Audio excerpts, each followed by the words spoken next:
এই এলাকাতে রাতের বেলা আসাটা মানুষের জন্য অনেকটা বিপজ্জনক। আমরা আজকে আসছি হলো গাজীপুরের ভবানীপুর থেকে একটু দূরে ভেতরেই আমরা আসছি একটি শুটিং স্পটে। সেই শুটিং স্পটটা ঘুরে ফিরে সকল কিছু আপনাদেরকে দেখাচ্ছি। খুবই সুন্দর একটি শুটিং স্পট, নাম মমতাজ শুটিং হাউস। আমরা এখানেই আছি, এটা আমরা ঘুরে ফিরে দেখব এবং কি আপনাদেরকেও দেখাবো। তো চলুন আমরা সামনের দিকে এগিয়ে যাই।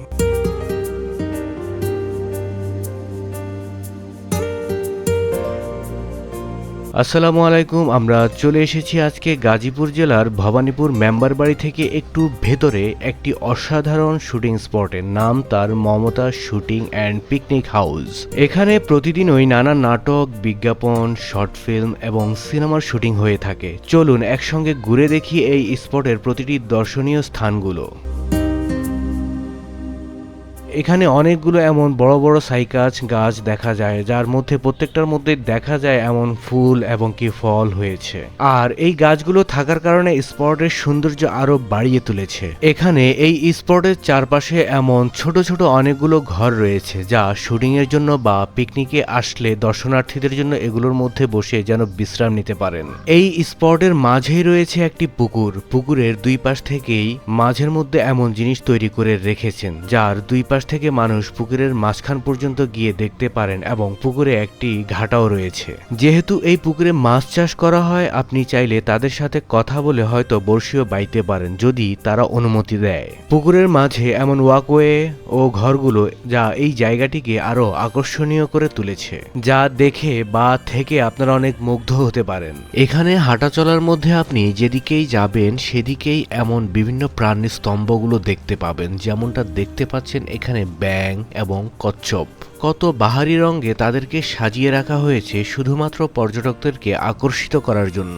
আবার এদিকে দেখুন সুবিশাল একটি সিংহ এক কোণে ঘরের মধ্যে, সে এভাবেই দিনরাত 24 ঘন্টা দাঁড়িয়ে পাহারা দিচ্ছে পুরো শুটিং হাউসটিকে। তা দেখে যে কারোরই ভালো লাগবে। এদিকে দেখুন জিরাফ এবং শাপলা ফুল দাঁড়িয়ে আছে পুকুর এবং পাহাড়ের মাঝখানে, সাদা কালো নীল রঙে, পাশাপাশি অন্যান্য রঙেও তাদেরকে বেশ দারুণ মানিয়েছে। এভাবেই প্রতিটি প্রাণীর স্তম্ভকে তারা খুব সুন্দরভাবে সাজিয়ে নিচ্ছে। তার পাশেই হলো শুটিং হাউসে প্রবেশ করার মূল প্রবেশদ্বার। এদিকে বিশাল বড় একটি টিলার মতো, যেটা অনেকটা পাহাড়ের মতোই বোঝা যায় এমন আছে। আর হাউসে ঢোকার জন্য মূল গেট হলো এটি পিকনিক স্পট এবং কি শুটিং স্পট দুটাই হলো এটা। আর এই পাশগুলোর মধ্যে হলো যেই জঙ্গলগুলো আছে, সেই বন টাইপের জঙ্গলগুলো হলো এই পাশটার মধ্যে, যা ওই যে দেখুন রাস্তা, সবগুলো রাস্তা অনেক সুন্দর। এই হলো সেই স্পট। একটা পুকুর আছে, অনেক সুন্দর একটি পুকুর। এখানে পুকুরের দুই পাশে এমন ছোট করে খুব সুন্দর ওয়াকওয়ে করেছে। এখানে গিয়েও মানুষ মোটামুটি বসতে পারে এবং কি সামনে এখানে আবার 2 তলার মতো করা আছে, সেখানেও গিয়েও মানুষ বসতে পারে। আর এই যে দেখুন এখানে মোটামুটি পাহাড়ের মতো, মানে টিলার মতো একটা ফ্লেভার পাবে, যেহেতু এমন উঁচা জায়গা এখানে আছে, তাই একটু পাহাড়ের মতো বা টিলার মতো একটি ফ্লেভার পাবে মানুষ আশা করি। এখন শুটিং চলছে, ওই পাশে শুটিং করছে সকলেই। যেহেতু এটি একটি শুটিং স্পট, তাই এখানে প্রতিদিন শুটিং হয়ে থাকে। যেমনটা দেখা যাচ্ছে এই মুহূর্তে একজন নায়ক আর একজন নায়িকা সেখানে অভিনয়ের জন্য প্রস্তুতি নিচ্ছেন। চলুন আমরা দেখে আসি তারা আসলে কি করছেন সেখানে। এই হাউসের যতগুলো স্থাপনা আছে, সবগুলো স্থাপনার মধ্যে টাইলস লাগিয়ে সুসজ্জিত করা আছে। হ্যালো, কি শুটিং চলছে আজকে না? হ্যাঁ ভাইয়া শুটিং চলছে আমাদের। কেমন লাগছে? আছে হিরো প্লাস ডিরেক্টর আমাদের হচ্ছে আলাউদ্দিন ভাইয়া, রাইট? হ্যাঁ, আমি আছি লাবণ্য। কেমন চলছে আপনাদের শুটিং? হ্যাঁ ভালো, ইনশাআল্লাহ সকাল থেকে চলছে মোটামুটি বেশ ভালোভাবে হচ্ছে। আজকে কিসের শুটিং করছেন? আজকে গানের শুটিং চলছে। সঙ্গীত আর একটু মৌলিক গান। আচ্ছা আচ্ছা, ভালোই চলছে না? ঠিক আছে, ভালো থাকবেন।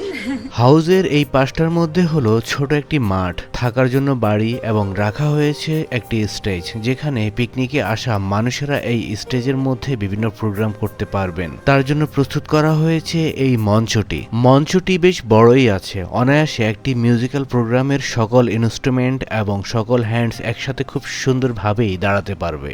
আর মাঠের তিন পাশেই দেখা যাচ্ছে বেঞ্চ এবং বিভিন্ন প্রাণীর স্তম্ভ দিয়ে খুব সুন্দরভাবেই তারা সাজিয়ে নিয়েছেন। এখানেও দেখতে পেলেন একটি সাইকাস গাছের বিশাল বড় গাছের ঝোপের মতো, আর দেখা যাচ্ছে সুবিশাল একটি জিরাফ, যাকে সাদা কালো রং দিয়ে কালারফুল করে নেওয়া হয়েছে। ছোট বাচ্চাদের জন্য এমন অনেক রাইডস রাখা হয়েছে যা দেখে তারা খুব এনজয় করতে পারবে। তার পাশাপাশি এখানেও ছোট সিংহের স্তম্ভ তৈরি করে রেখেছেন।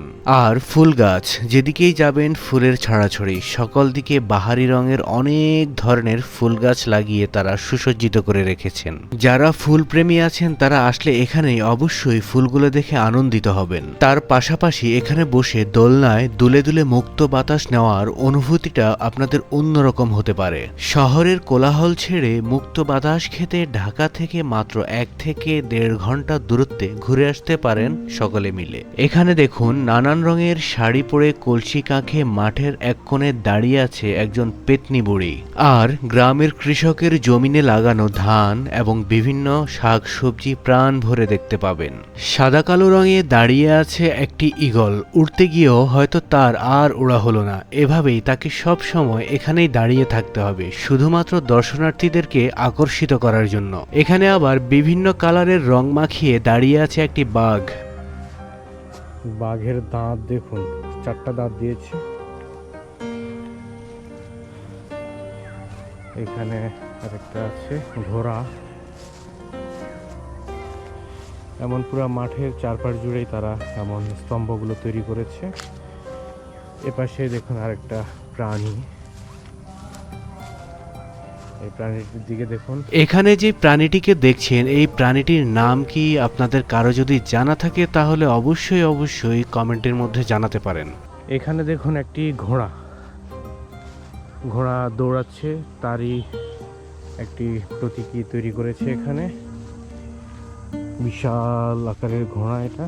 এখানে আপনি যেই দিকেই যাবেন সকল দিকেই আপনি এমন ন্যাচারাল ভিউ দেখতে পাবেন, যেখানে প্রচুর পরিমাণে গাছগাছালি, একদম বন জঙ্গলের মতো। ভেতরে ভেতরে রয়েছে কৃষকের লাগানো ধান গাছ, দেখে আপনার মনটা একদম শান্ত হয়ে যেতে পারে। এখানে রয়েছে বিশাল একটি খেলার মাঠ, তার এক কোণে রয়েছে এমন সুন্দর উইপোকাদের বাসা। কত সুন্দর তাদের কারুকাজ, দেখে মনে হচ্ছে লম্বা লম্বা অনেকগুলো পাহাড় দাঁড়িয়ে আছে। এগুলো দেখে যে কারোরই ভালো লাগবে। এই উইপোকার বাসাগুলোর বিভিন্ন নাম আছে, আপনারা কোন জেলায় কি নামে ডেকে থাকেন কমেন্টে জানাতে পারেন। এই দিকে দেখুন, এটাকে আপনি কি পাখি বলবেন, কাক বলবেন নাকি দোয়েল পাখি বলবেন। পাশাপাশি এখানে রয়েছে একটি মুরগি, যাকে আপনি হাজার দৌড়ানি দিলেও সে এখান থেকে কোনোভাবেই যেতে চাইবে না।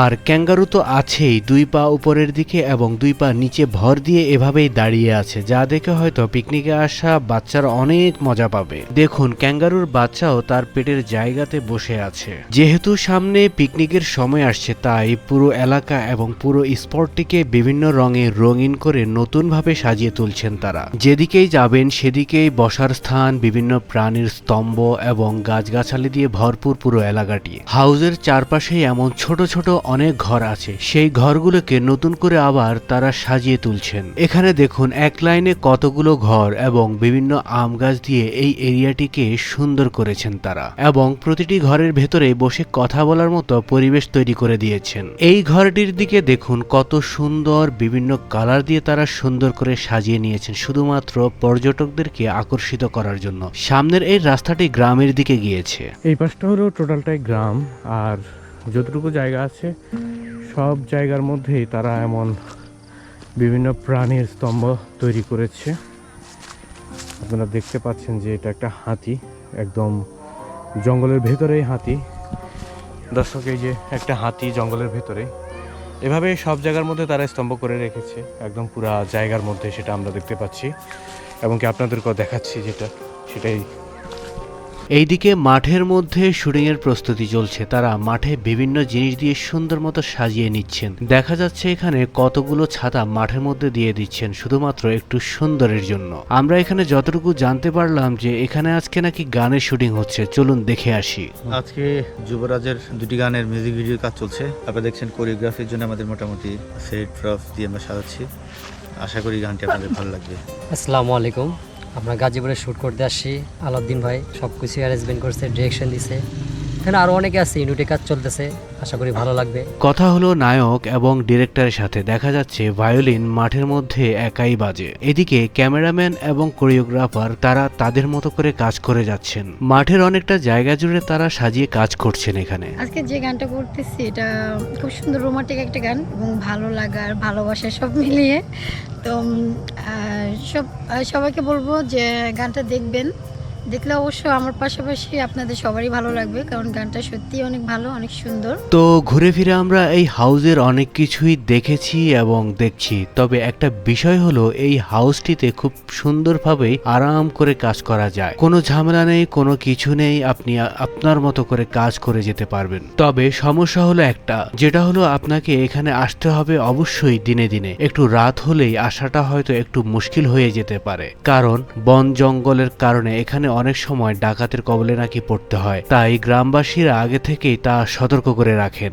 এই এলাকার মধ্যে এমন বড় বড় অনেকগুলো শুটিং স্পট আছে। এর মধ্যে অন্যতম হলো সজনী ফিল্ম সিটি, যেটা মোটামুটি সকলেই চিনে থাকেন। আর এই সজনী ফিল্ম সিটির রাস্তা হয়ে রেল লাইন পার হলেই এই হাউসটি আপনার চোখে পড়বে। আবার ভবানীপুর থেকে একটু ভেতরেই রয়েছে এশিয়ার সবচাইতে সর্ববৃহৎ সাফারি পার্কের মধ্যে একটি সাফারি পার্ক, যেটি হলো গাজীপুর সাফারি পার্ক। আপনি সেখানেও ঘুরে যেতে পারেন। পাশাপাশি হুমায়ুন আহমেদের নুহাসপল্লী তো আছেই। একটা জিনিস দেখতে পেলাম, এই হাউসের যতগুলো স্থাপনা আছে সবগুলো স্থাপনার মধ্যে শুধু টাইলস দিয়েই তারা কাজ করেছেন। কি পরিমাণ টাইলস এখানে তারা ব্যবহার করেছেন আপনি না দেখলে বুঝতে পারবেন না। প্রতিটা রুম জুড়ে, প্রতিটা জায়গা জুড়ে শুধু টাইলসের ব্যবহার রয়েছে।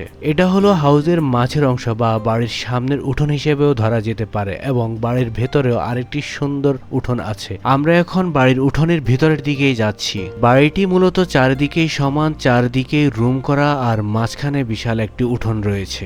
আর থাকার রুমের কথা না বললেই নয়, চারপাশ জুড়ে প্রচুর পরিমাণে এখানে রুম রয়েছে। তো আপনারা কখনো এখানে শুটিং এ বা ঘুরতে আসলে চেষ্টা করবেন দিনে দিনে এসে আবার দিনে দিনেই চলে যেতে। সে পর্যন্ত সকলেই ভালো থাকুন, সুস্থ থাকুন। সকলকে ধন্যবাদ।